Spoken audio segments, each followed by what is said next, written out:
ദൈവത്തിൻ്റെ പരിശുദ്ധമായ നാമം വാഴ്ത്തപ്പെടട്ടെ.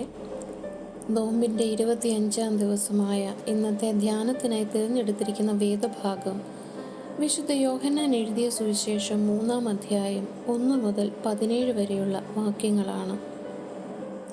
ഈ വേദഭാഗത്ത് നമുക്ക് കാണുവാൻ സാധിക്കുന്നത് യേശുക്രിസ്തുവിനെയും രാത്രിയിൽ അവനെ തേടിയെത്തുന്ന നിക്കോദിമോസിനെയുമാണ്. യഹൂദ മതത്തിലെ ഒരു പ്രധാന സ്ഥാനം വഹിച്ചിരുന്ന ആളാണ് നിക്കോദിമോസ്.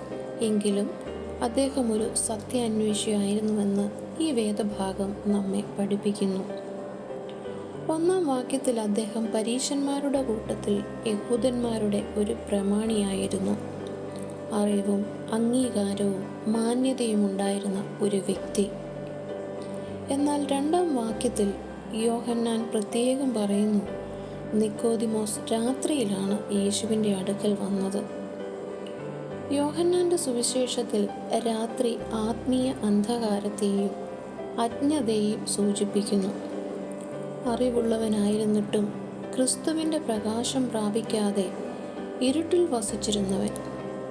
യേശു നിക്കോദിമോസിൻ്റെ ഹൃദയത്തിലെ അന്ധകാരത്തെ നീക്കുകയും നിത്യജീവൻ എന്ന പ്രകാശം നൽകുകയും ചെയ്യുന്നു. ഈ വേദഭാഗത്തു നിന്ന് നമുക്ക് 3 കാര്യങ്ങൾ ചിന്തിക്കുവാനായി ആഗ്രഹിക്കുന്നു. ഒന്നാമതായി, looking to the crucified brings spiritual rebirth. വീണ്ടും ജനനം പ്രാപിക്കാനായി ക്രൂശിതനായവനെ നോക്കുക. യേശു നിക്കോദിമോസിനോട് പറയുന്നു, ഒരുവൻ വീണ്ടും ജനിച്ചില്ലെങ്കിൽ അവന് ദൈവരാജ്യം കാണുവാൻ കഴിയുകയില്ല. വീണ്ടും ജനിക്കുക എന്ന് പറയുന്നത് പരിശുദ്ധാത്മാവിൽ പുതിയ ജീവിതം ആരംഭിക്കുക എന്നതാണ്. വീണ്ടും ജനനത്തിന് ഇംഗ്ലീഷ് ട്രാൻസ്ലേഷനിൽ പറയുന്നത് ഇപ്രകാരമാണ്: ബോൺ ഫ്രം എബോവ്, അതായത് ഉയരത്തിൽ നിന്നുള്ള ജനനം എന്നാണ്. അതുകൊണ്ട് നാം ഈ നോമ്പ് കാലങ്ങളിൽ വിശ്വാസത്തോടെ ക്രൂശിക്കപ്പെട്ട ക്രിസ്തുവിനെ നോക്കുമ്പോൾ നമ്മുടെ പഴയ ജീവിതം മാറി പരിശുദ്ധാത്മാവിലുള്ള പുതിയ ജീവിതം ആരംഭിക്കുന്നു.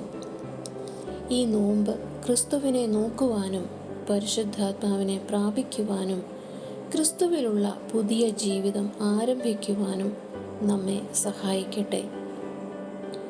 വീണ്ടും ജനിക്കാനായി നമുക്ക് ക്രൂശിക്കപ്പെട്ട ക്രിസ്തുവിനെ നോക്കാം. രണ്ടാമതായി, looking to the crucified to receive eternal life. നിത്യജീവൻ പ്രാപിക്കാനായി ക്രൂശിതനായവനെ നോക്കുക.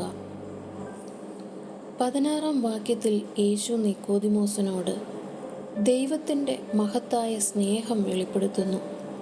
ക്രൂശ് നമ്മെ ദൈവത്തിൻ്റെ അളവറ്റ സ്നേഹത്തിലേക്കാണ് ക്ഷണിക്കുന്നത്.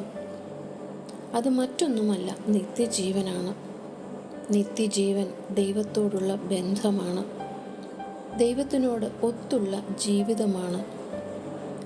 തന്നിൽ വിശ്വസിക്കുന്ന ഒരുത്തനും നശിച്ചു പോകാതെ നിത്യജീവൻ പ്രാപിക്കണമെന്ന് ഈ നോമ്പ് നമ്മെ ഓർമ്മപ്പെടുത്തുന്നു.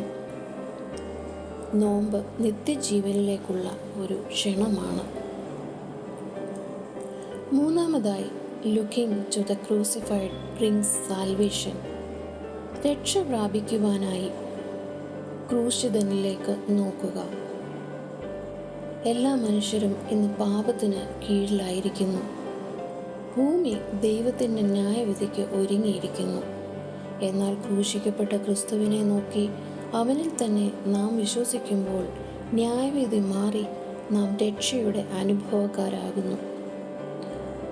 റോമർക്ക് എഴുതിയ ലേഖനം 8-ാം അധ്യായം 1-ാം വാക്യത്തിൽ പറയുന്നു, അതുകൊണ്ട് ഇപ്പോൾ ക്രിസ്തുയേശുവിലുള്ളവർക്ക് ഒരു ശിക്ഷാവിധിയും ഇല്ല. യേശു നിക്കോദിമോസിനെ ഇസ്രായേൽ മക്കളുടെ മരുഭൂമി യാത്രയിലെ ഏറ്റവും പ്രധാനപ്പെട്ട ഒരു സംഭവത്തെ തൻ്റെ ക്രൂശ് മരണവുമായി ബന്ധപ്പെട്ട് പഠിപ്പിക്കുന്നത് ശ്രദ്ധേയമാണ്. 14-ാം വാക്യത്തിൽ നാം ഇങ്ങനെ വായിക്കുന്നു, മോശ മരുഭൂമിയിൽ സർപ്പത്തെ ഉയർത്തിയതുപോലെ മനുഷ്യപുത്രനെയും ഉയർത്തേണ്ടതാകുന്നു. സർപ്പം ഉയർത്തപ്പെട്ടതുപോലെ യേശുവും ക്രൂശിൽ ഉയർത്തപ്പെട്ടു. അതിനുശേഷം യേശു 17-ാം വാക്യത്തിൽ ഇങ്ങനെ പറയുന്നു, ദൈവം തൻ്റെ പുത്രനെ ലോകത്തിൽ അയച്ചത് ലോകത്തെ വിധിപ്പാനല്ല, ലോകം അവനാൽ രക്ഷിക്കപ്പെടുവാനത്രേ. ഈ നോമ്പ് കാലത്ത് നമുക്ക് വീണ്ടും ക്രൂശിലേക്ക് നമ്മുടെ കണ്ണുകളെ ഉയർത്താം. നമുക്കവിടെ കാണുവാൻ സാധിക്കുന്നത് ക്രൂശിക്കപ്പെട്ട നമ്മുടെ രക്ഷിതാവിനെയാണ്. ഞാൻ പറയുവാനായി ശ്രമിച്ച 3 കാര്യങ്ങൾ വീണ്ടും ഓർമ്മിപ്പിക്കട്ടെ. വീണ്ടും ജനനം പ്രാപിക്കാനായി നമുക്ക് ക്രൂശിലേക്ക് നോക്കാം. നിത്യജീവൻ പ്രാപിക്കാനായി നമുക്ക് ക്രൂശിലേക്ക് നോക്കാം. ലോകത്തിൻ്റെ ന്യായവിധിയിൽ നിന്ന് രക്ഷ പ്രാപിക്കുവാനായി നമുക്ക് ക്രൂശിലേക്ക് നോക്കാം. ഈ നോമ്പിൻ്റെ നാളുകളിൽ ക്രൂശിക്കപ്പെട്ടവനായ ക്രിസ്തുവിനെ യഥാർത്ഥമായി നമ്മുടെ ഉള്ളങ്ങളിലേക്ക് സ്വീകരിക്കാം. അതിന് ദൈവത്തിൻ്റെ പരിശുദ്ധാത്മാവ് നമ്മെ ഓരോരുത്തരെയും സഹായിക്കുമാറാകട്ടെ. ക്രൂശിൻ നിഴലിൽ നീറും മുറിവിൽ മനം പാടി നിൻ സ്തോത്രം, വീഴും വഴിയിൽ താഴും ചുഴിയിൽ മിഴി തേടി നിൻ രൂപം, ഇടം വലവും ഇരുൾ പെരുകി ഇല്ല വേറൊരാളെന്നെ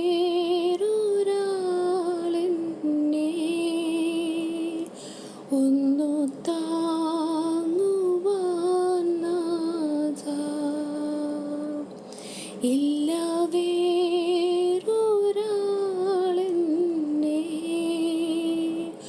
ഒന്നു താങ്ങുവാൻ നാഥ. ദൈവമേ, അങ്ങ് ഞങ്ങൾക്കായി ക്രൂശിന്മേൽ യാഗമായി ആ ദിവ്യ സ്നേഹത്തെ ഞങ്ങളുടെ ഹൃദയങ്ങൾ ഉൾക്കൊണ്ടുകൊണ്ട് ക്രൂശിൻ്റെ പാതയിൽ ദിനംതോറും നടക്കുവാൻ ഞങ്ങളെ സഹായിക്കണമേ. ആമേൻ.